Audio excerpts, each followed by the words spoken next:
Enactment matches in the AFL. Fitzroy is wishing the clock could be turned back to the Lions' boom days. Today, another thrashing. Carlton blitzed the Lions by 63 points.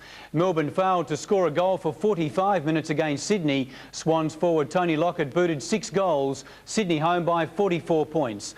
And last night, St Kilda scored a 23-point victory over Collingwood. Our highlights tonight are from the Sydney and Melbourne clash. Or as they used to be known, 100 years ago, it was the Fuchsias and the Bloods who did battle. Today's reenactment match saw a Melbourne side desperate to add to its one win for the season. The Demons started well when Farmer snapped truly. But that was their only score for the term. Late goals to Arnott, Luff and Lockett giving the Swans a 14-point quarter-time lead.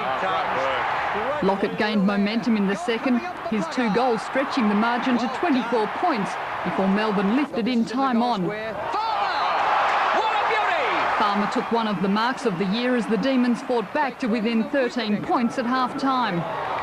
But the Demons' fight back was short-lived as Sydney piled on 5 unanswered goals in the third term. Picks it up, bumps it at goal and puts it through. Garlick bagged 2 and Luff 1, but it was Lockett who was proving the difference.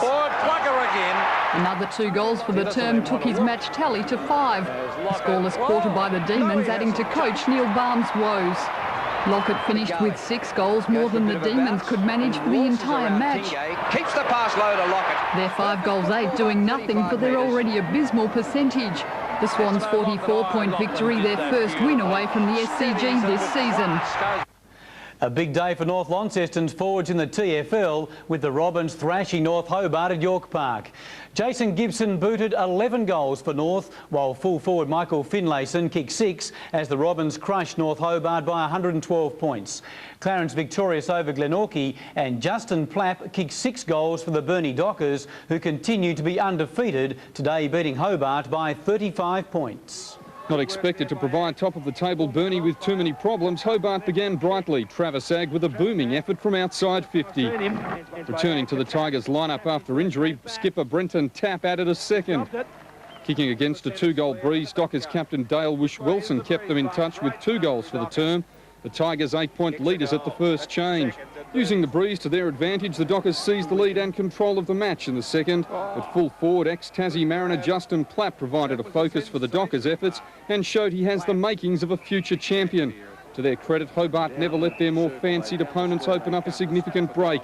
A left foot snap from German, seeing the Dockers head to the change rooms with a 7-point lead at half-time. It was all Burnie at the start of the third. Despite kicking against the breeze, the Dockers showed their class, able to open up a 4-goal cushion. But with Honey perhaps inspired by tonight's FA Cup, Hobart hit back. The Tigers dominating the latter stages of the term, cutting the Dockers' lead to just 1 point shortly before three-quarter time to set the match up for a thrilling finish. But in the fourth quarter, Platt became the star of the show, giving the Hobart backline a full display of his skills.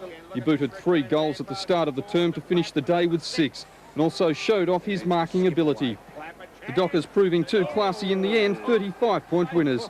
And earlier today at KG5, the Tassie Mariners continued their impressive start in the VSFL under-18s with a 5-point win over the Ballarat Rebels. Ulverston has kicked a massive score against Latrobe in the NTFL. The Robins 31-36 is the highest score kicked against Latrobe. East Devonport beat Smithton. Penguins' inaccuracy was costly against Deloraine. And in the final match, Scottsdale beat Wynyard by 29 points. Tasmania's 2 rowing representatives in the Australian Olympic team left the country today to begin final preparation for Atlanta. Darren Barmforth is the lightweight coxless 4 crew, with Simon Burgess a reserve. The Australian rowing team's preparation for the Olympics has been low-key, just like today's departure.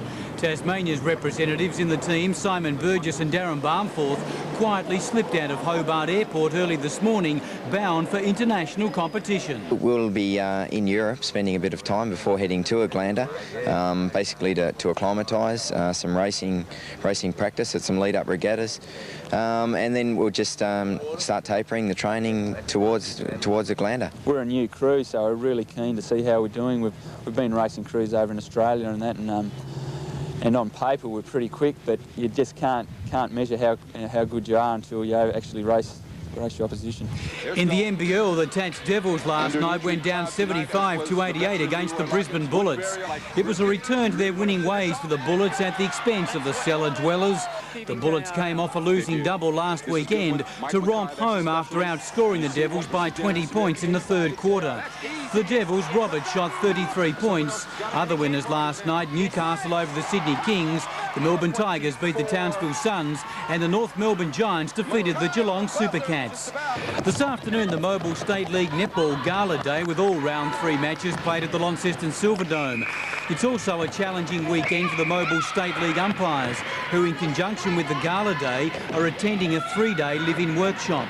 National umpires are also attending and providing constructive criticism. State League matches continue tonight. The Tasmanian Hardcourt Championship began at the Burnie Tennis Club today. In the women's, Launceston Marie Colson has won her way through to the final and will play Penguins' Kathy Milne-Viney.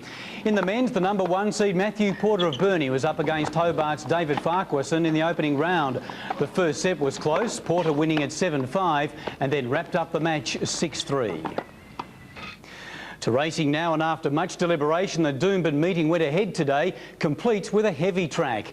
The first of the feature races, the 2-year-old Classic. Tipping on Foreign Minister coming after Flavour. Flavour in front, Foreign Minister next from Regal Centre. Flavour's in front, by geez, a tough horse, Flavour. He won't give up. Foreign Minister made a dive at him late. Oh, he might have missed him. Encore's a monopoliser. Then the $500,000 10,000. Here are the closing stages. Suntane's in front with 100 to go. Encore's is making up a lot of ground late, but he won't get Suntane. And Suntane has beaten Encore's. Third's a photo. Yeah, my time's up. I'm past the post. That's sport. Thanks, Judy. Thanks, Steve. I hope you look after your mum tomorrow. I will, absolutely. She's coming round for dinner. Coming up with Mother's Day weather, Paula Anstey.